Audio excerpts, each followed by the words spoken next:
হে বন্ধুরা, আপনারা সকলে কেমন আছেন? তো গতকালকে আমরা বাসার চারজন মিলে হঠাৎ করে ঢাকায় যাবার সিদ্ধান্ত নেই। বিশেষ করে ব্যাপারটা হচ্ছে আমার ছেলে অনিরুদ্ধের চোখের চেক আপ করার জন্য। আমরা বছরে 2 থেকে 3 বার ঢাকায় গিয়ে থাকি।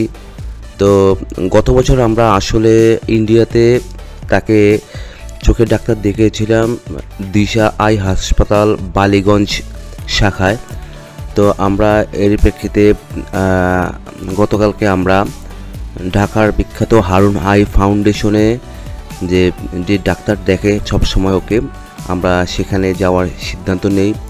আগে জিনিসটা ছিল যে আজকে সিরিয়াল দিলে 15 থেকে 20 দিন পরে ডেট হতো। তো এখন আর সিস্টেম নেই, এখন হচ্ছে দিনেরটা দিনে দিতে হয়। তো আমরা সকাল 9টায় সিরিয়াল দেই, তারপর আমাদের 10টার লঞ্চে আমাদের যাওয়ার সিদ্ধান্ত নেই তৎক্ষণাৎ। তো আমরা দেরি না করে আমরা চাঁদপুরের লঞ্চ ঘাটের উদ্দেশ্যে আমরা 4 জনে রওনা দিয়ে দেই। তো আপনারা দেখতে পাচ্ছেন যে চাঁদপুর লঞ্চ ঘাট যাওয়ার যে রোডে আছে ওই রোডে আমি ভিডিওটা ধারণ করি এবং আপনাদের মাধ্যমে আমি একদিনের ট্যুরে কি আমরা ঢাকায় করলাম এবং কোন কোন জায়গায় গেলাম আমি সেটা উপস্থাপন করব। তো আপনারা অবশ্যই ভিডিওটা স্কিপ না করে সম্পূর্ণ দেখবেন। তো এটা দেখতে পাচ্ছেন আপনারা চাঁদপুরের খ্রিস্টান কবরস্থান, যেটা আমরা হয়তো অনেকে জানি না। এখন আছি চাঁদপুর লঞ্চ টার্মিনাল এলাকায়, যে আমরা এখন লঞ্চে উঠব। আমাদের সময় আর মাত্র আছে 1 মিনিটের মতো। তো আমরা আমাদের সময় আমি দেখছি যে ঘড়িতে 9:58 মতো বেজে যাচ্ছে। আমরা তাড়াতাড়ি যে ওই লঞ্চটাতে উঠবো। এই যে আমরা এখন লঞ্চে উঠেছি। একটা অসহায় লোক, উনি বিভিন্ন মানুষ থেকে টাকা নিচ্ছেন। আমরা খুবই লঞ্চটাতে পেয়েছি, এটাই আমাদের একটা ভাগ্যের ব্যাপার। আপনারা দেখতে পাচ্ছেন অসহায় লোকটা মানুষদের টাকা চাচ্ছে। তো আমরা ঢাকায় কি করব আমরা সেটা আপনাদের মাধ্যমে তুলে দেওয়ার চেষ্টা করব। তো আপনাদের কাছে অনুরোধ, অবশ্যই ভিডিওটা লাইক করবেন এবং আমার চ্যানেলটা অবশ্যই সাবস্ক্রাইব করে আমাকে এই ধরনের ব্লগ তৈরি করার উৎসাহ দিবেন, যাতে আপনাদের মাঝে আমি নিয়মিত ব্লগ নিয়ে আসতে পারি। আর আমি খুব ব্যস্ত থাকি, যেহেতু আমি চাকরিজীবী, তাই আমার পক্ষে রেগুলার ব্লগ আনা সম্ভব নয়। যখনই সম্ভব হবে তখনই আমি আপনাদের কাছে এই ব্লগ নিয়ে আসার উপস্থাপন করার চেষ্টা করব। দেখতে পাচ্ছেন আমার মেয়ে পিউ অনেক এক্সাইটেড। সে এই একটা জায়গায় গেলে খুবই চঞ্চল থাকে এবং খুবই সে আনন্দ পেয়ে থাকে। তাই আমি চেয়েছিলাম যে ওকে রেখে যেতে, কিন্তু ও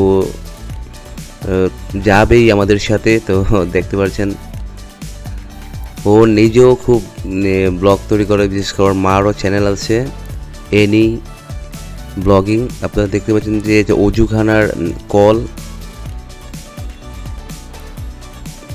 যে মুসলিম ধর্মাবলম্বীরা এই যে উজু করে থাকে। আপনারা অবশ্যই কমেন্ট বক্সে লিখে জানাবেন যে এই আরবি অর্থটার লেখা কি। যখন আমি আগে টিউশনি করতাম তখন আমি আপনাদের এই আরবি শব্দগুলো অনেক মুখস্থ করেছিলাম আমাদের ছাত্রদের কাছ থেকে, কিন্তু এখন আমি ভুলে গেছি, যেহেতু আমি একজন সনাতন ধর্মের ছেলে। তো আপনারা অবশ্যই কমেন্ট বক্সে লিখে জানাবেন যে এই আরবি অর্থটার বাংলায় কি হয়। আপনি দেখতে পাচ্ছেন ও খুব হ্যাপি, খুব নাচানাচি করছে। তো আমি আপনাদের কাছে অনুরোধ রাখবো যে আপনারা অবশ্যই সম্পূর্ণ ব্লগটা দেখবেন এবং আমার সঙ্গেই থাকবেন। তো আমি আর কথা না বলে এখানেই আমি আর কথা বলবো না, যখন সময় হয় তখন একটু কথা বলবো। তো আপনারা সকলে ভালো থাকুন, সুস্থ থাকুন, এই কামনা করছি।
বন্ধুরা, আপনারা দেখতে পাচ্ছেন আমরা ঢাকার সদরঘাটে পৌঁছে গেছি দীর্ঘ 4.5 ঘন্টার জার্নি শেষে।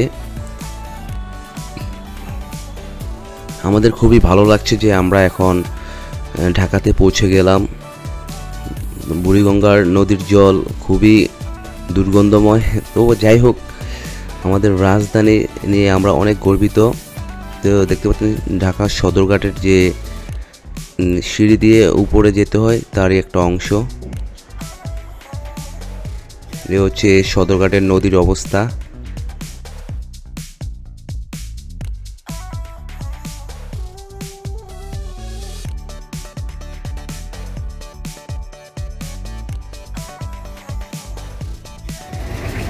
আমরা বর্তমানে আছি বাহাদুর শাহ পার্কের সাথে। আমরা সিএনজি যুগে হারুনায়ের উদ্দেশ্যে আমরা রওনা দিয়েছি। মানে এখানে জ্যামটা আসলে কি পরিমাণ জ্যাম রয়েছে যেটা চোখে না দেখলে আপনারা বিশ্বাস করবেন না। তো মানে জ্যামের শহর যে ঢাকা, এটা তারই একটা প্রমাণ পেলাম। আমরা সবাই আমরা ঘামে গেছি, কি অবস্থা দেখেন। সবাই আমাদের জন্য দোয়া করবেন যাতে আমরা সুস্থভাবে আমাদের সেই ঢাকা হারুনাই হাসপাতাল ধানমন্ডিতে পৌঁছতে পারি। সবাই আমাদের সঙ্গে থাকুন এবং এই ব্লগটা সম্পূর্ণ দেখবেন। মাত্র দুপুরে খাওয়া দাওয়া শেষে আমরা হারুন আই ফাউন্ডেশনের উদ্দেশ্যে আমরা চারজনে রওনা দিচ্ছি। আমরা খুবই ক্লান্ত, তো আমরা একটা ফুটওভার দিয়ে ওই ল্যাবেডের ওই পাশ যাব, তারপর ওটার সাথেই হারুনাই ফাউন্ডেশন। তো আপনারা দেখতেছেন আমরা ফুটওভারে উঠছি। এটা যারা এই এলাকা থাকে, ধানমন্ডি এলাকা থাকে, এটা সবাই আপনারা চিনেন। এটা একটা খুবই ব্যস্ত বহুল এলাকা, খুবই ব্যস্তবহুল, যেটা ধারণার বাইরে। আপনারা দেখতে পাচ্ছেন আমরা কথাও বলছি, প্লাস আপনাদের সাথেও ভিডিওটা শেয়ার করছি। আমরা এখনই পৌঁছে যাব সেই হারুনাই ফাউন্ডেশনে। এই যে বন্ধুরা, আমরা হারুন আই ফাউন্ডেশনে আমরা চলে আসছি। তো আপনারা এই ব্লগটা সম্পূর্ণ দেখতে থাকুন।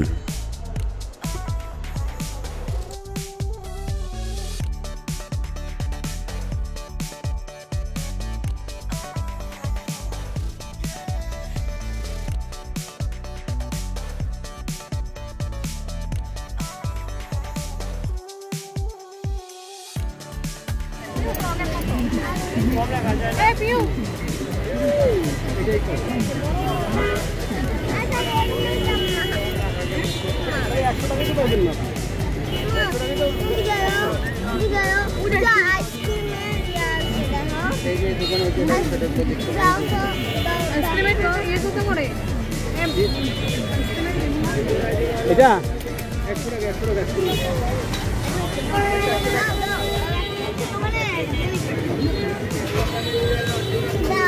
50 টাকা হইব না? 100 টাকা বিক্রি করি ভাই।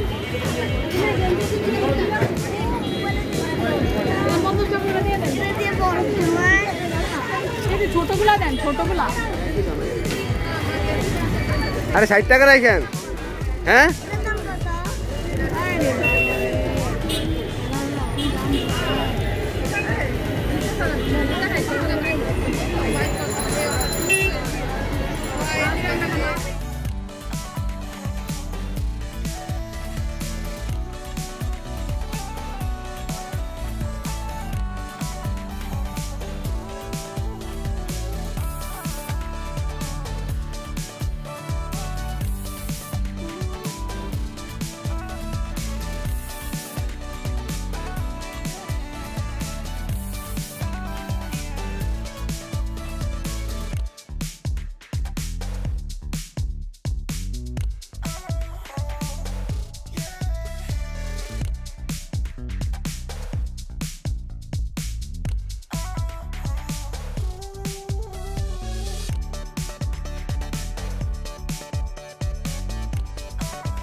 বন্ধুরা এই মাত্র আমরা চাঁদপুর লঞ্চ টার্মিনাল এসে পৌঁছলাম। তো আমাদের যাত্রাটা ছিল দীর্ঘ 24 ঘন্টার একটু বেশি। তো আপনাদের কাছে অনুরোধ, আপনারা অবশ্যই আমার চ্যানেলটি সাবস্ক্রাইব করবেন এবং অবশ্যই ভিডিওটি একটু লাইক দিবেন এবং কমেন্ট করে জানাবেন যে আমাদের ভিডিওটা কেমন লাগলো এবং কেমন হলো। তো আপনারা যদি সাবস্ক্রাইব করেন তাহলে আমি আরও নতুন নতুন ভিডিও তৈরি করার উৎসাহ পাই। তো সবাইকে সবার মঙ্গল এবং সবার ভালো সুস্থতা কামনা জানিয়ে আমি এই ব্লগটা এখানেই শেষ করছি। সবাই ভালো থাকবেন, সুস্থ থাকবেন এবং আমার সঙ্গে থাকবেন।